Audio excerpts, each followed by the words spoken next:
Assalamualaikum warahmatullahi wabarakatuh. Selamat pagi, selamat siang, selamat sore, selamat malam bagi para netizen budiman yang sedang menonton video saya.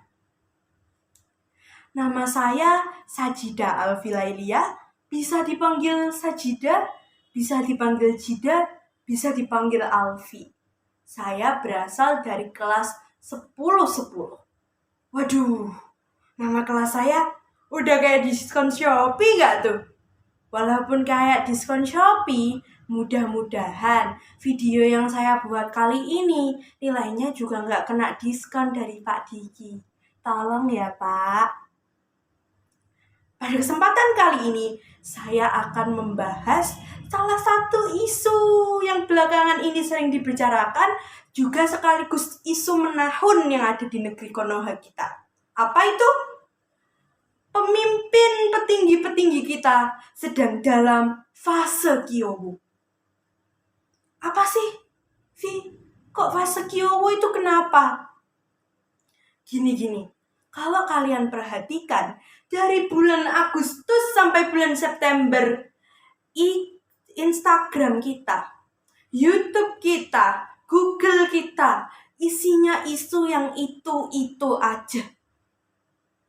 Salah satunya nih ya, bulan Agustus sampai September kemarin, kita sibuk atau media kita itu lagi membicarakan suatu isu terkait hak asasi manusia yang dilanggar, yakni dalam kasus pembunuhan. Nah, kasus pembunuhan ini ramainya seantero Indonesia.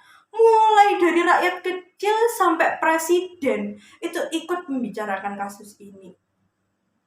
Kenapa sih? Kok sampai presiden aja turun tangan ikut campur? Karena kasus pembunuhan ini rupanya dilakukan oleh salah satu petinggi negeri kita yang punya jabatan tinggi mentereng, berada di bagian yang seksi dan strategis di institusinya. Dan institusinya juga tergolong sebagai institusi nomor wahid lah di negara ini, dengan kepercayaan publik yang tinggi terhadap institusi tersebut. Namun dirusak oleh oknum yang melakukan kasus pembunuhan kali ini. Kasus pembunuhan kali ini itu berjalan sangat rumit pembuktiannya, belum selesai sampai sekarang. Tapi sudah ditetapkan sebagai tersangka ya beberapa pelakunya, dan sudah menjalani sidang kode etik. Sidang kode etik memutuskan bahwa pelaku ini, kamu saya pecat, istilahnya gitu, pemberhentian secara paksa. Tapi kamu tahu pelakunya itu menjawab atau merespon dengan bagaimana? Loh, kok saya dipecat? Gak terima saya.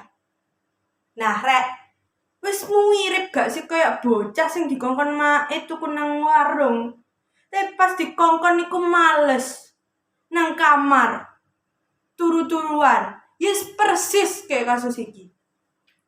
Saking keselnya, kalau bicara tentang kasus ini, rasanya saya pingin banting piring. Kenapa kok pingin banting piring? Karena gak selesai-selesai, Rek. Kalau misalnya kita baca beritanya dari atas sampai bawah, isinya Masya Allah sama tapi bulat semua isinya. Kok nggak segera terbukti? Ya mungkin ada backingnya atau gimana ya. Tapi di samping pembuktian kasus ini yang berjalan sangat-sangat lama dan buleti, kalau kita tarik mundur lagi, institusi ini juga pernah menangani kasus yakni pada seorang public figure berinisial M yang tertangkap karena pembelian konten pornografi.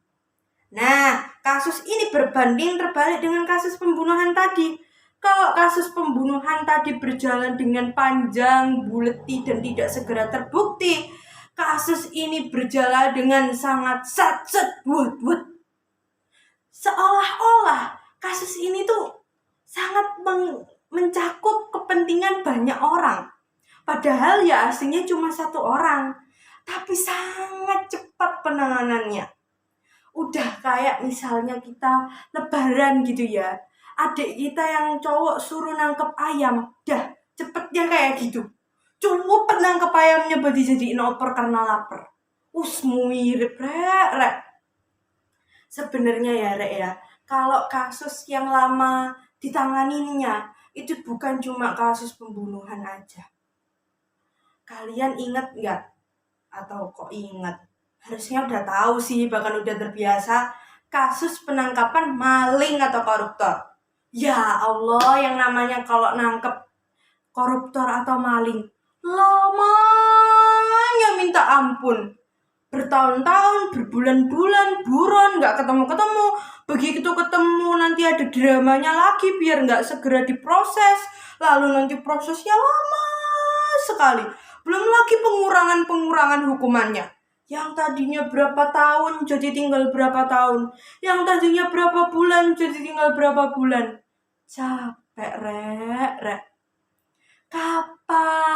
Kapan kasus korupsi di negara kita selesai? Kalau pembuktiannya, kalau prosesnya aja kayak gitu lamanya.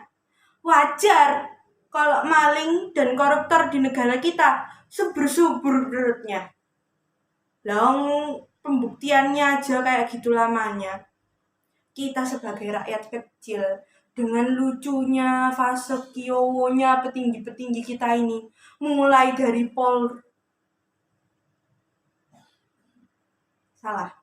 mulai dari institusi tadi, lalu wakil rakyat dan koruptor.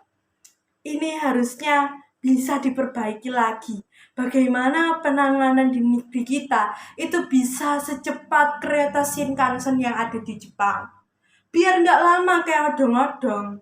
Kalau kayak odong-odong, kapan negeri kita ini majunya? Sebagai rakyat kecil, saya ingin mempersembahkan sebuah pantun untuk kita semua di sini. Pak Damar joget barbar. Kita rakyat kecil yang samar, wajib banyak-banyak sabar. Demikian yang dapat saya sampaikan, kurang lebihnya mohon maaf.